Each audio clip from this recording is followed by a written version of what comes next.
Hi guys, this is Latoya from Growing a Gardener, and today we're going to be taking a look at 2 free resources that we can use to plan our gardens for next year, and we'll take a look at the pros and cons of each. So let's get into it.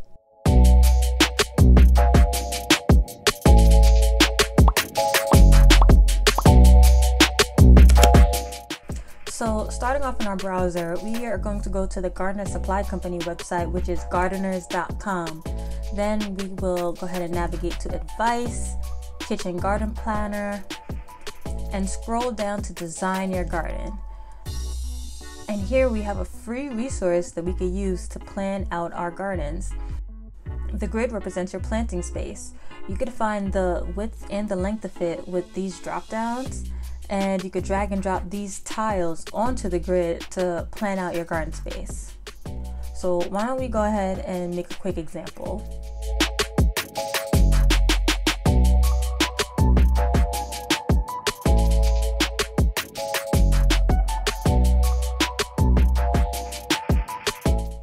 When you're finished, you can scroll up to the top and click Edit Plan.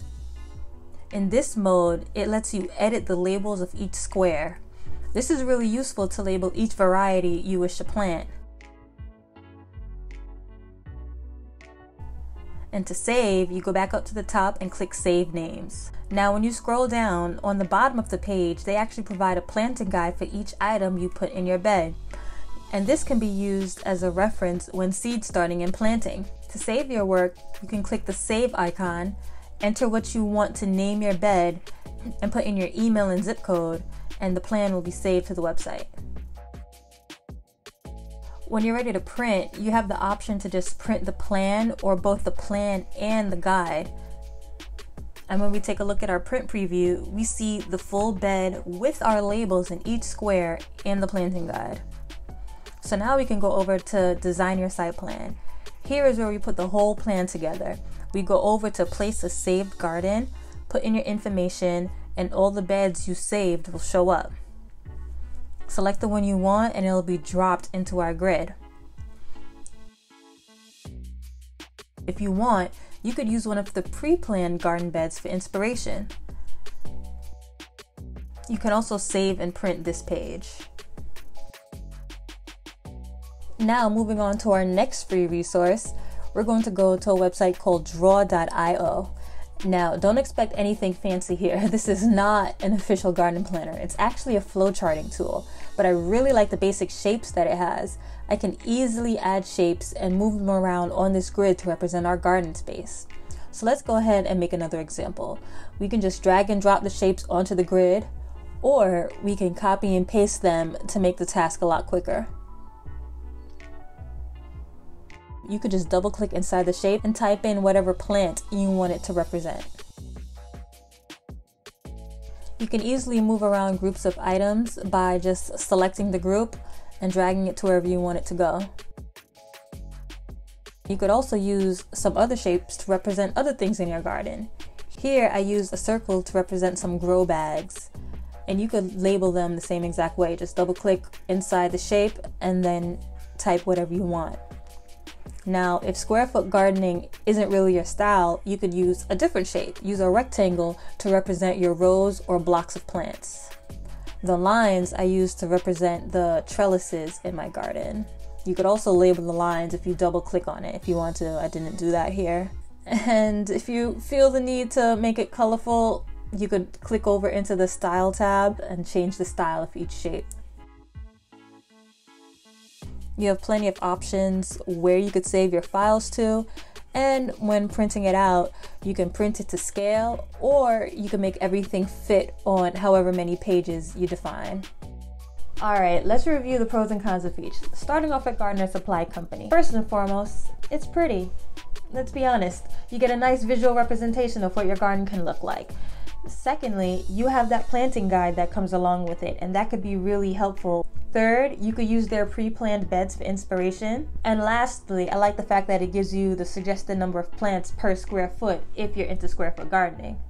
The cons, however, is that you're limited by what they have listed. You're limited in the size of your bed, and you're limited in the types of crops that you can drag and drop onto your grid. You're also limited to using the square foot gardening method. So if that isn't really your style of gardening, this isn't really going to be too useful for you. Lastly, I really don't like the fact that you have to print the garden bed plan and the site map plan separately. It would be nice if there was a way that you could just print everything all together at the same time when everything is done. Now for Drawio, I love the fact that it's super flexible. You're not really limited by anything. You could drag as many items as you want onto the space and use that to represent different areas in your garden. I also like the fact that if you have kind of like a funky space, that you don't really have to piece things together like you would in the Gardener Supply Company tool.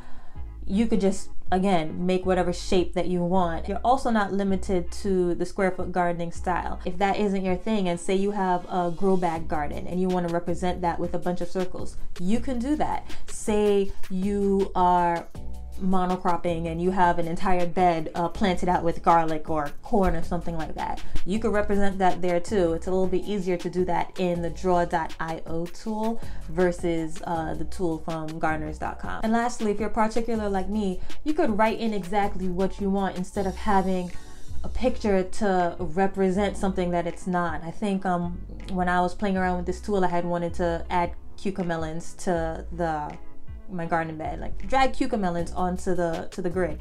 And of course they don't have cucamelons, they do have cucumbers, which yes, you could say, okay, it's in a similar family, but I don't know, stuff like that bothers me. So I would rather just write it in than put a picture in there and it not being the actual item that I want it to represent. Maybe that pro is just a me thing, but I like the fact that I could type in exactly what it's supposed to be. As for the cons, it's technically not a garden planner. It is a flow charting tool, and it is pretty bare bones. There's really no frills involved here. And secondly, you also don't get that garden plan, which could be really useful. So you'll have to do your own research. So which one do you prefer? Comment down below and let me know if you think you'd use either one of these methods, or if you know of a different online resource that we can use to plan our gardens for next year. Give the video a like if you enjoyed the content, and subscribe for more videos like this. See you guys next time.